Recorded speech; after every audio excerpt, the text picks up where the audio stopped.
Hi friends, we are going to strain our fermented water. It's been sitting for 24 hours. So let's get this going. Now you're going to be able to see your rice absorbs quite a bit of your water. That's fine. I mean, it soaks it up. We know that. So what I have here is I have a mesh strainer that's going to go into a jar, and then I'm going to transfer that to a spray bottle. And I'm going to store this in the refrigerator for 5 days. Well, 1 week, 5 to 7 days. You can use this to spray on your hair when it's dry, wet. Leave it on. It's like a leave-on rinse. It's good for your face. You can put it on a cotton ball, put it on your face, wash your face with it, leave it on your face. It's just wonderful. Asian countries have been using this for years. So we're going to get this, all that rice down there so I can squeeze it out.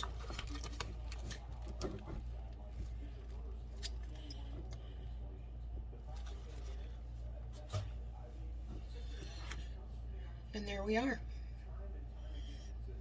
Smells like, I don't know. My grandma was Okinawan, and one of our breakfasts that I absolutely loved was leftover white rice the next morning with milk and sugar. And that's what it reminds me of. It's a good childhood memory. All right, I'm going to go ahead and put this in my spray bottle.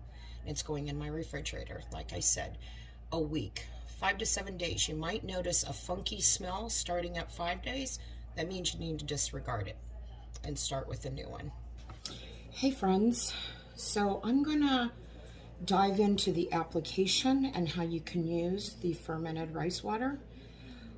I don't wear makeup, and you can tell I'm 56. You can see all the wrinkles. But I tried to wear makeup, and it's not worth the trouble for me because of my aging skin. You have to put the primer on there, finding the right primer. Too expensive, too much headache. You see what you got. I mean, look at my hair. I think we know that. All right, so we're going to talk about the fermented rice application. There are multiple ways you can do this, but one way isn't any better than the other. You do what's good for you. All right. Before we move on, I want to say that you can leave it on dry hair, and you can put it on dry hair, leave it, let it dry again. It's good for ends and roots. You can put it on wet hair and leave it in. For your skin, you can put it on, like now, I don't have any makeup on. I'm going to spray it and leave it. I don't see the benefit of putting it on a face that has foundation or makeup on it, kind of defeating the purpose. So you'd want bare skin. I've never used it and then applied makeup because I don't wear makeup. I wear eyeliner. That's it. Every now and then maybe I'll do the brow thing, but that's twice a year, maybe. I hardly even use lipstick. Okay, so let's get into this. So we have a few different methods that I'm going to show. After I strain it, I put it in a spray bottle, and this goes into my refrigerator. It lasts 5 to 7 days. At day 5, you want to start smelling it. If it starts to smell funky, you need to throw it away and make a new batch. After 7 days, just for safety's sake, I would get rid of it. You can, as I mentioned, spray it on your hair. I'm not going to show that version. I'm going to show, because that's an understandable, spray it on your hair. I don't think we need a tutorial on that. But I am actually going to show how I have done this. So I have these. This is for like under eye. They're blank. Get these on Amazon. They're like blank face masks. I don't, if my under eyes are puffy or, you know, just need hydrated, I'll use those.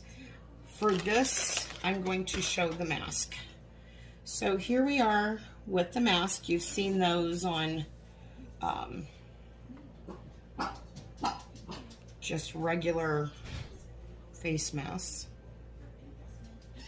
So we're going to go ahead and spray. I've set it down on a paper towel. Not all of it is covered, so I'm going to have to be, and I think this is closed, and why isn't this working?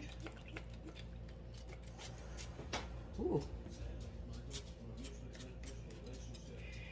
Is there not a mist on this?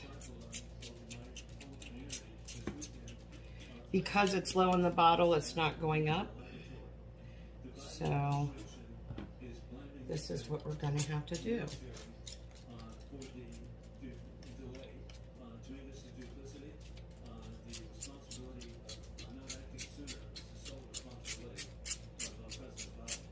So we're going to put this, I've sprayed it. You saw my headache of spraying it.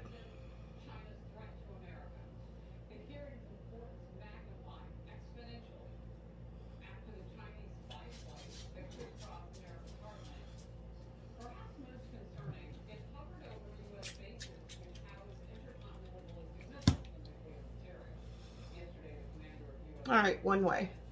And you can just let it sit. I don't have it on. You can, I just got a fat face, so it's not really sitting on my face that well.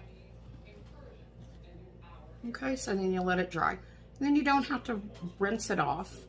I let it just soak into my skin and keep it on there till it dries. The next option is you can take a paper towel. This is actually the same one that I had laying there. So it was already damp.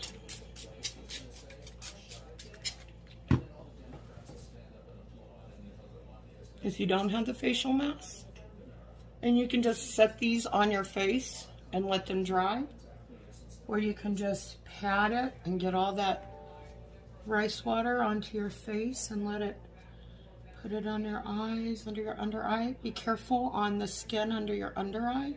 It is paper thin. And as I mentioned, it has, that package has these. I usually don't mess with those, that's why there's so many in there. And actually, let's be economical and do the best bang for our buck. Hold on one second here. We're going to split this paper towel in two. There we go.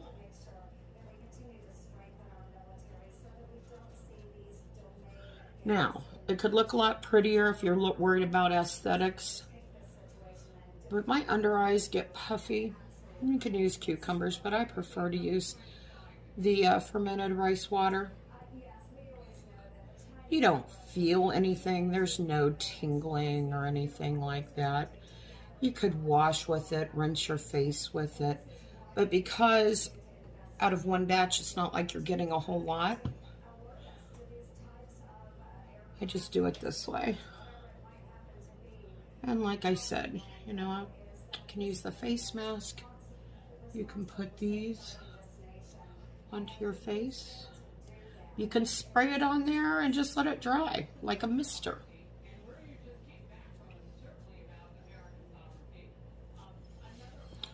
Hello. This is kind of a, ooh, look at all those hairs. This is somewhat a quick tutorial. Like I said, I didn't make the aesthetics look real pretty with it nicely put on my face. I figure you guys are able to figure out how to, you know, how it's going to look and what you want to do for you. So if you have any questions, let me know. Stay healthy, friends.